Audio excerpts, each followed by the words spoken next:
नमो भगवती वासुदेवाय नमः। जय श्री हरि।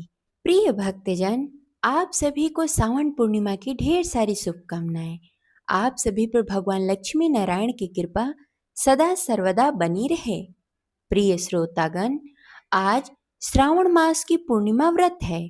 आज के दिन पवित्र नदियों में स्नान करके दान पुण्य करने के साथ भगवान भोलेनाथ और माता पार्वती की पूजा आराधना की जाती है।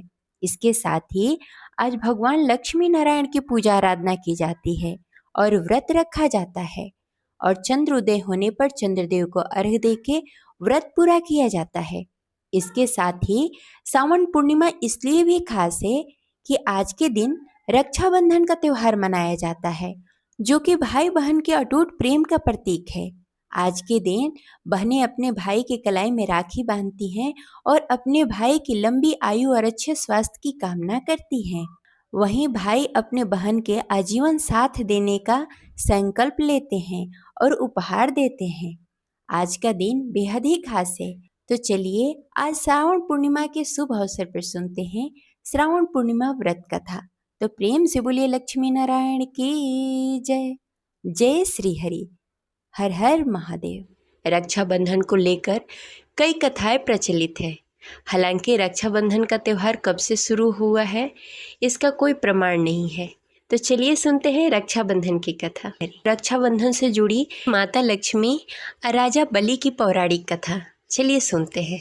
एक बार असुरराज बलि के दान पुण्य से खुश होकर भगवान विष्णु ने उनसे वरदान मांगने को कहा। तो राजा बलि ने विष्णु भगवान से अपने साथ पाताल लोक में चलने को कहा और उनके साथ वहीं रह जाने के लिए वरदान मांगा।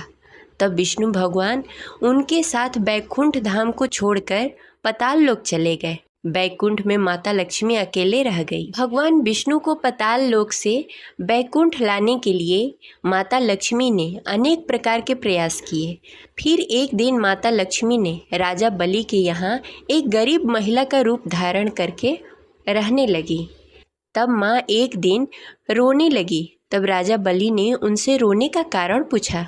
माता लक्ष्मी ने बताया कि उनका कोई भाई नहीं है, इसलिए वे उदास हैं।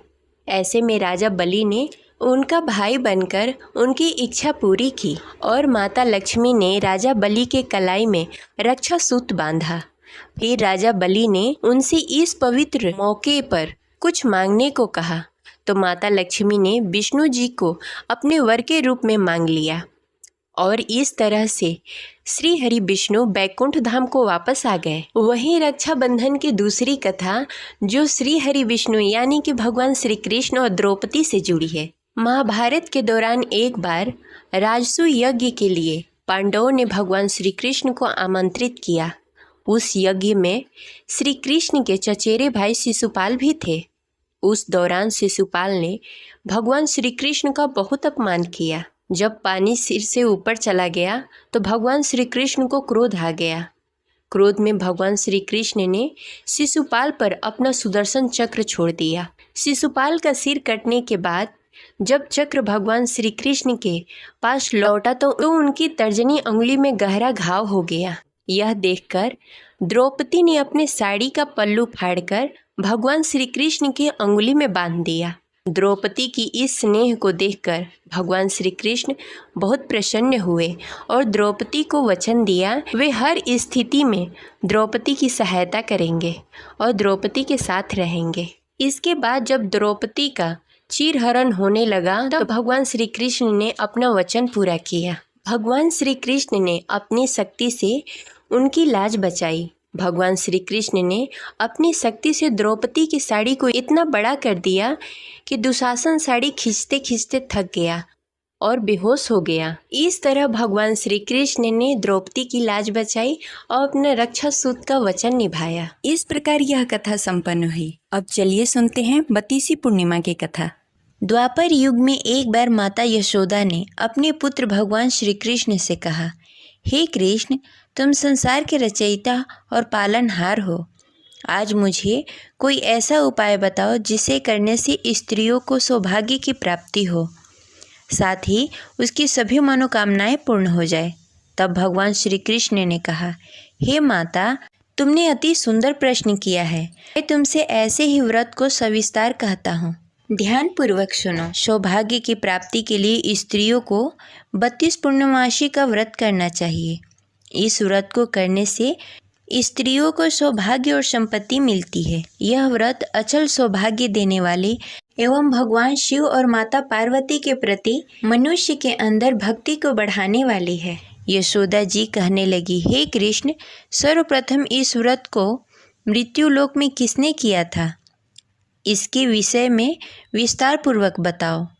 भगवान श्री कृष्ण कहने लगे कि इस भूमंडल पर अनेक प्रकार के रत्नों से परिपूर्ण कातिका नामक एक नगरी में, वहाँ चंद्रहांस नामक राजा राज्य करता था। उसी नगर में धनेश्वर नामक एक ब्राह्मण भी था और उसकी स्त्री अति सुशीला रूपवती थी। दोनों ही उस नगर में बड़े ही प्रेम पूर्वक रहते थे। घर में धन्य धान्य आदि की कोई कमी नहीं थी, परंतु उसको बहुत बड़ा दुख था कि उसकी कोई संतान नहीं है। एक समय एक बड़ा ही योगी उस नगर में आया। वह योगी उस ब्राह्मण के घर को छोड़कर अन्य सभी घरों में भिक्षा लेकर भोजन किया करता था। वह रूपवती से कभी भिक्षा नहीं लेता था। एक दिन वह योगी रूपवती से भिक्षा न लेकर किसी अन्य घर में भिक्षा लेकर गंगा किनारे जाकर भिक्षुक को प्रेम पूर्वक ग्रहण करने लगा कि धनेश्वर ने योगी का यह सब कार्य देख लिया। अपनी भिक्षा के अनादर से दुखी होकर धनेश्वर ने योगी से बोला, हे महात्मा, आप सब घरों में भिक्षा लेते हैं, परंतु आप मेरे घर में कभी भिक्षा नहीं लेते, इसका क्या कारण है? योगी ने कहा, निसंतान के घर से भिक्षा लेकर पतितों के अन्न से तुल्य होती है, और जो पतितों का अन्न खाता है वह भी पतित हो जाता है। क्योंकि तुम निसंतान हो, इसलिए पतित हो जाने के भय से मैं तुम्हारे घर से भिक्षा नहीं लेता। धनेश्वर योगी की यह बात सुनकर बहुत दुखी हुआ और हाथ जोड़कर योगी के पैरों में गिर गया और कहने लगा, हे महाराज, यदि ऐसा है तो आप पुत्र प्राप्ति का उपाय बताएं। आप सर्वज्ञानी हैं, मुझ पर कृपा करें। हे भगवान, मेरे घर में धन धान्य की कोई कमी नहीं, परंतु मैं पुत्र न होने के कारण अत्यंत दुखी रहता हूँ। आप मेरी इस दुख का हरण करें, आप समर्थवान हैं। यह सुनकर योगी कहने लगे, हे ब्राह्मण, तुम चंडी की आराधना करो। घर आकर उसने अपनी पत्नी से सब वृत्तांत कहा और स्वयं तप करने के लिए वन में चला गया। वन में जाकर उसने चंडी की उपासना की और उपवास किए। चंडी ने 16वें दिन उसको स्वप्न में दर्शन दिया और कहा, हे धनेश्वर, जा, तेरे घर में पुत्र होगा, परंतु वह 16 वर्ष की आयु में मृत्यु को प्राप्त हो जाएगा। यदि तुम दोनों पति पत्नी 32 पूर्णमासी का व्रत विधि विधान पूर्वक करोगे तो वह दीर्घायु हो जाएगा। जितनी तुम्हारी सामर्थ्य हो, आटे के दिए बनाकर शिव जी भगवान का पूजन करना, परंतु पूर्णमासी का व्रत 32 होने चाहिए। प्रातःकाल होने पर इस स्थान के समीप तुम्हें एक आम का वृक्ष दिखाई देगा। उस पर चढ़कर एक फल तोड़कर शीघ्र ही अपने घर चले जाना और अपनी पत्नी से सब वेदांत कहना। ऋतु स्नान के पश्चात वह स्वच्छ होकर श्री शंकर भगवान का ध्यान करके उस फल को खा लेगी। भगवान शिव की कृपा से उसे गर्भ हो जाएगा। जब वो ब्राह्मण प्रातःकाल उठा, उस स्थान पर एक वृक्ष उगा हुआ था जिस पर एक अत्यंत सुंदर आम का फल लगा हुआ था। उस ब्राह्मण ने उस आम के वृक्ष पर चढ़कर फल को तोड़ने का प्रयत्न किया, परंतु वृक्ष पर कई बार प्रयत्न करने पर भी वह चढ़ नहीं पाया। तब वह ब्राह्मण को बहुत चिंता हुई। तब विघ्न विनाशक श्री गणेश भगवान की वंदना करने लगा। हे दयानिधि, अपने भक्तों को विघ्नों का नाश करके उसके मंगल कार्य को करने वाले, दुखों का नाश करने वाले, रिद्धि सिद्धि प्रदान करने वाले, आप मुझ पर कृपा करके इतना बल दें कि मैं अपने मनोरथ को पूरा कर सकूं। इस प्रकार गणेश जी की प्रार्थना करने पर उसकी कृपा से धनेश्वर वृक्ष पर चढ़ गया और उसने सुंदर आम का फल तोड़ लिया। और धनेश्वर ने सोचा, जो वरदान से फल मिला था वो यही है और कोई फल दिखाई नहीं दे रहा।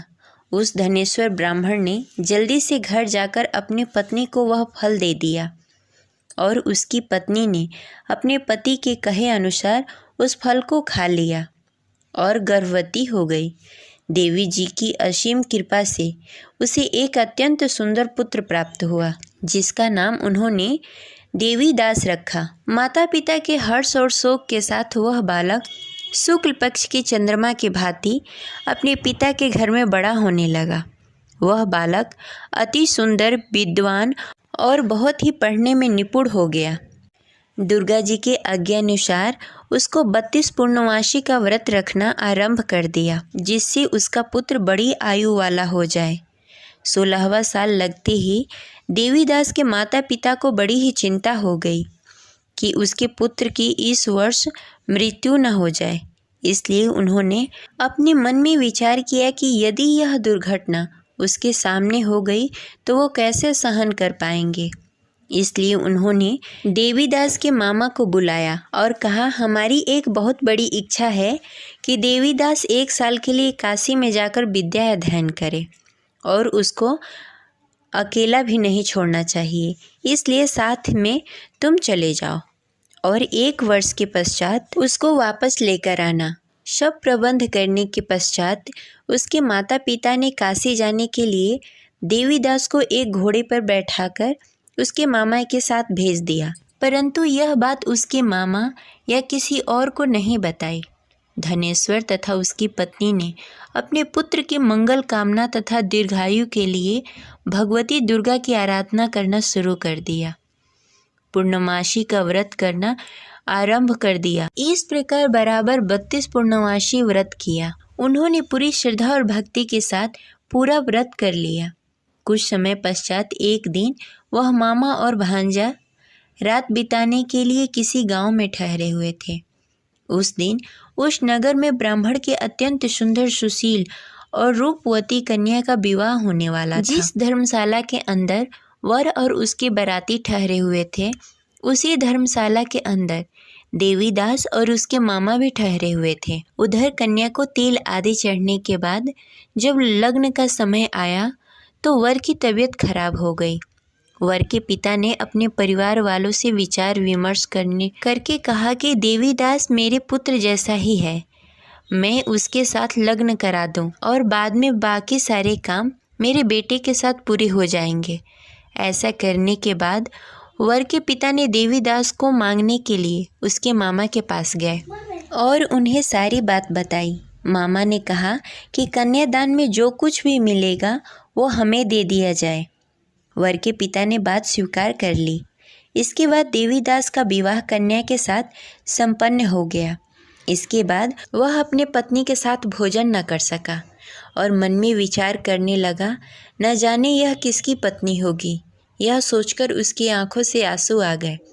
तब वधू ने पूछा कि क्या बात है, आप उदास क्यों हैं? तब उसने सारी बातें पत्नी को बता दी। तब कन्या कहने लगी कि यह ब्रह्म विधान के विपरीत है। आप मेरे पति हैं, मैं आपकी पत्नी रहूंगी, किसी अन्य की कभी नहीं हो सकती। तब देवीदास ने कहा, ऐसा मत करिए, क्योंकि मेरी आयु कम है, मेरे बाद आपका क्या होगा। लेकिन उसकी पत्नी नहीं मानी और बोली, स्वामी आप भोजन करिए।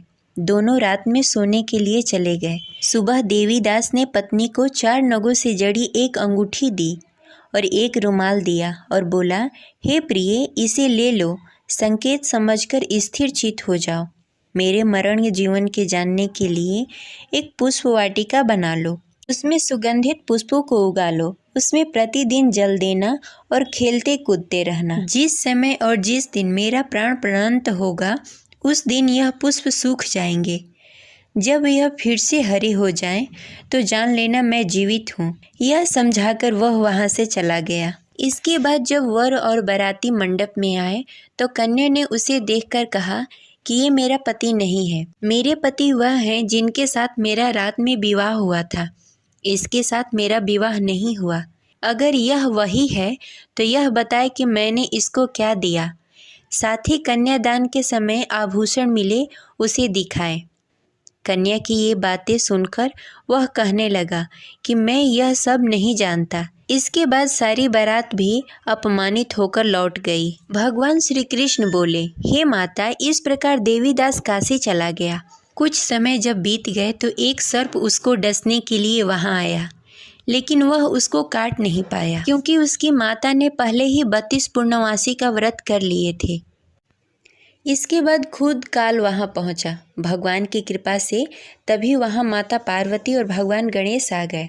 देवीदास की मूर्छित दशा को देखकर माता पार्वती ने भगवान शिव से प्रार्थना की कि हे महाराज, इस बालक की माता ने पहले ही 32 पूर्णमासी का व्रत कर लिया है, आप इसको प्राण दान दें।